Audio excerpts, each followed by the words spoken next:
Finish him. Or her? Welcome. And today we'll dive into a couple of great ProRevenge stories and their reactions. Coming up we have Steal My iPod? F Your Laptop. A story from 2007. Plus we have I Recruited an Unwitting Army to Annoy an A-Hole. I just know you're gonna love these stories, so this should be a fun session. Hi, this is Derek. I just put the Drama Llama, Fred, back in his pen so that I can do this quick video for you with some of the stuff that Fred found on Reddit earlier today. If this is your first time watching our videos, help me out by watching to the end, and then giving me some feedback in the comment area below. I do respond to every single one, so don't be shy. And if you want more of these videos daily, don't forget to like and subscribe, with notifications turned on for this channel. Oh boy, let's get ready for some deep-seated revenge. Feeling Supersonic posted. Steal My iPod? F Your Laptop. A story from 2007. I posted this on Petty Revenge, but after thinking about it, it actually may be better suited here. Imagine being in high school, back in the latter days of George Bush. And finally buying that iPod of your dreams. After saving up your allowance. And the money you made around the neighborhood doing random butt work. And lifeguarding at the local pool. Yup. That was me. And I was that douchebag 14-year-old who would make sure you knew I had one of the better iPods. One that could play video. It was the latest Nano if I remember right. Simpler times. But every story needs an antagonist. My sister happened to find that role many times. We are very close now, but back then, it wasn't so rosy. She was a teenager as well and spent most of those years resenting me. If I had something nice, F you for having that. I was quite protective of my precious iPod.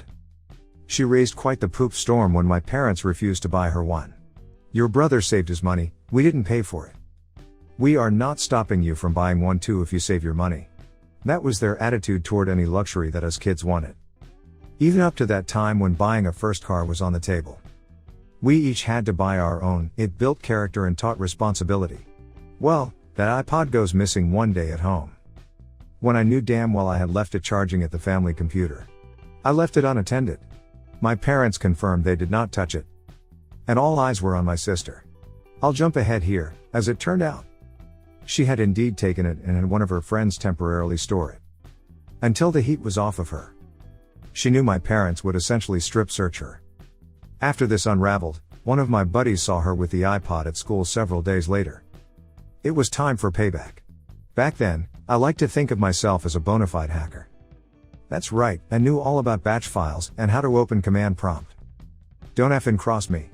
You have no idea what I'm capable of. Yeah, anyway. We don't talk about those dark days. But I actually did know enough to copy and paste some destructive commands into scripts.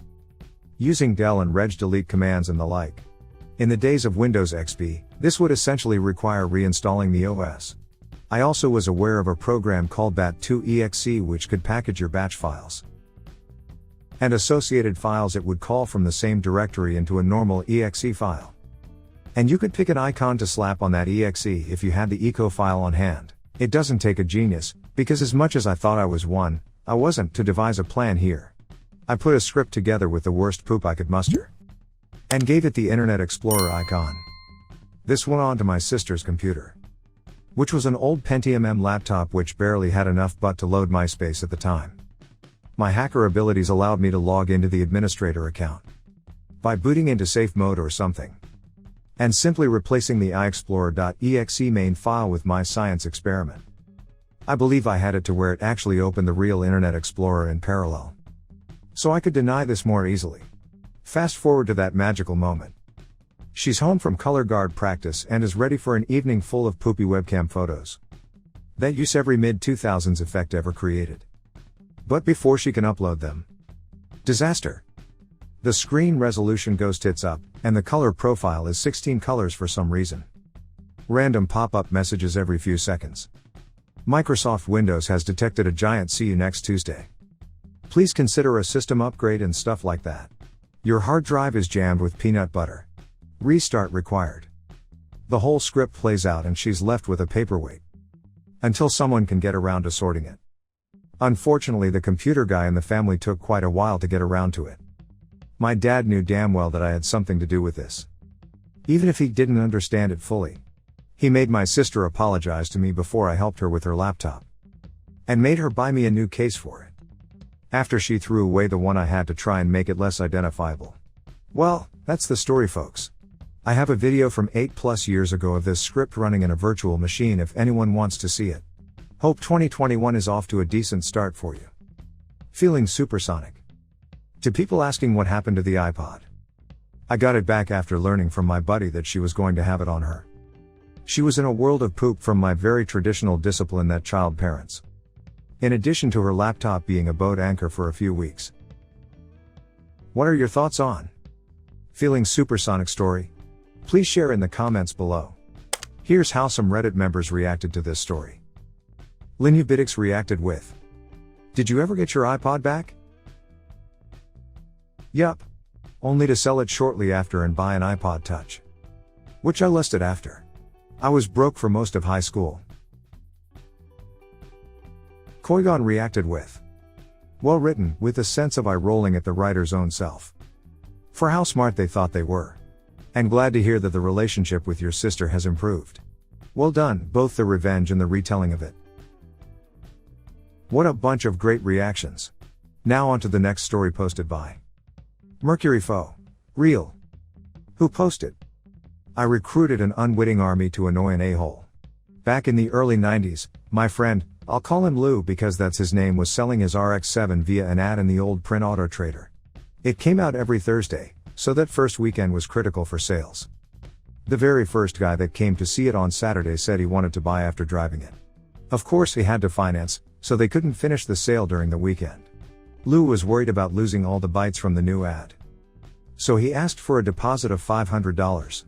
The guy wrote a check. Lou told the rest of the callers that weekend that it was sold in, unfortunately. Didn't ask for their numbers in case it fell through. This story predates caller ID availability in my area by a couple years. So those leads were gone. As you surely expect by now, the guy flakes on Monday and Lou deposits the check. Payment stopped. Big surprise. Sitting around my apartment, we schemed revenge. But all we had to go on was the check. Lucky for Karma, there was a phone number printed on it. Our first idea was to write a little program to dial his number repeatedly from my modem. But that would be easily stopped and probably get us in direct trouble. Then Lou got a page from his work. This was back in the one-way pager days. You call the pager's dedicated phone number, it sounds a tone. Then you punch digits for the number you want to be sent to the pager.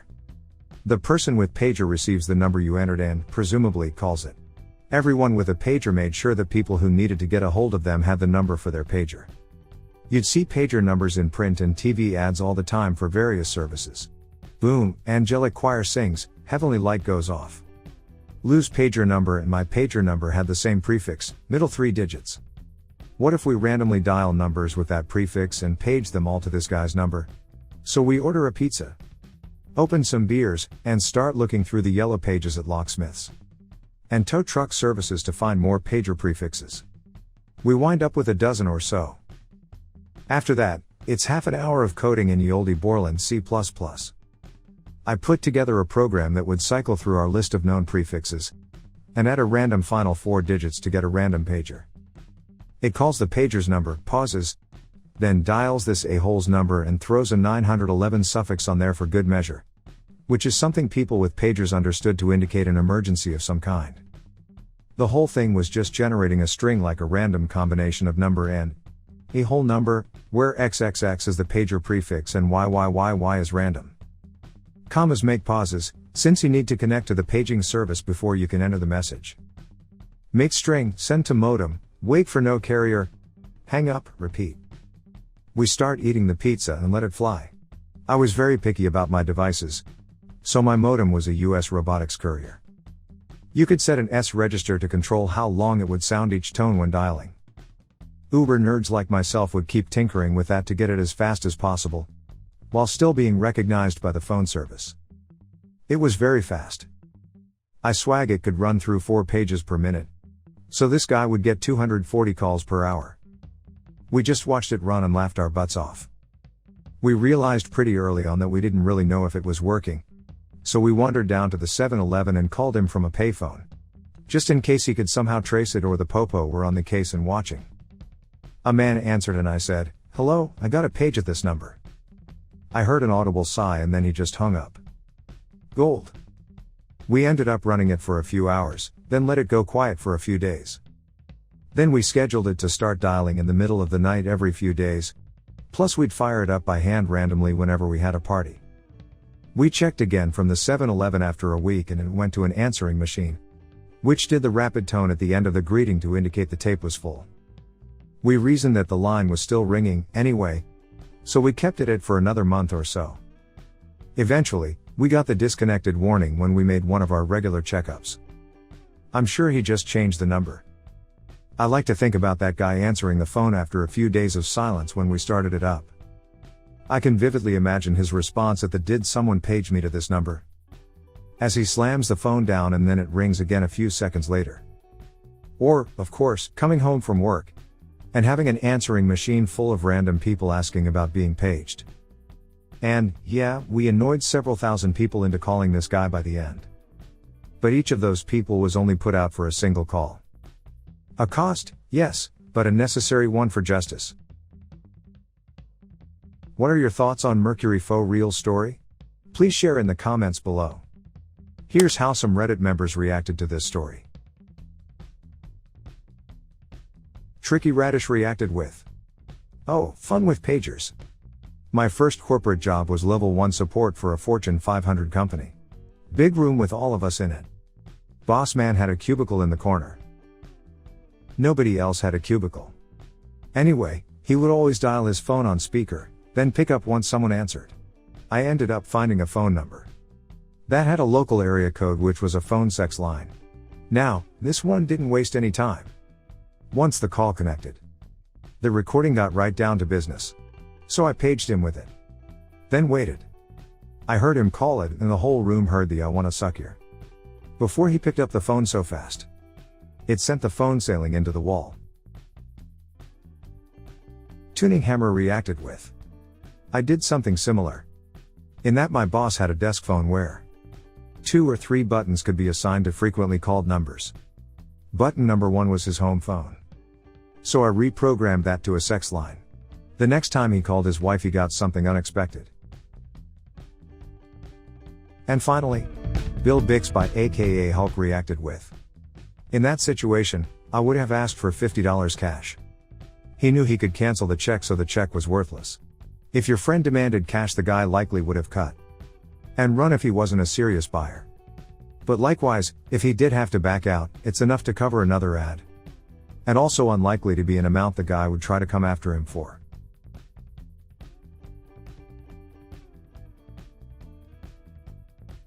Well, there you have it.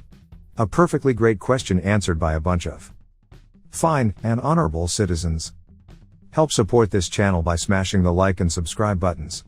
And hit that silly little bell as well to ensure you get the latest videos as they come out. Fred is always finding stuff for me to post regularly. So this is Derek signing off, thanks for watching. Good grief, it sounds like Fred is out of his pen again. I think he found more drama for me to share with you. See you soon.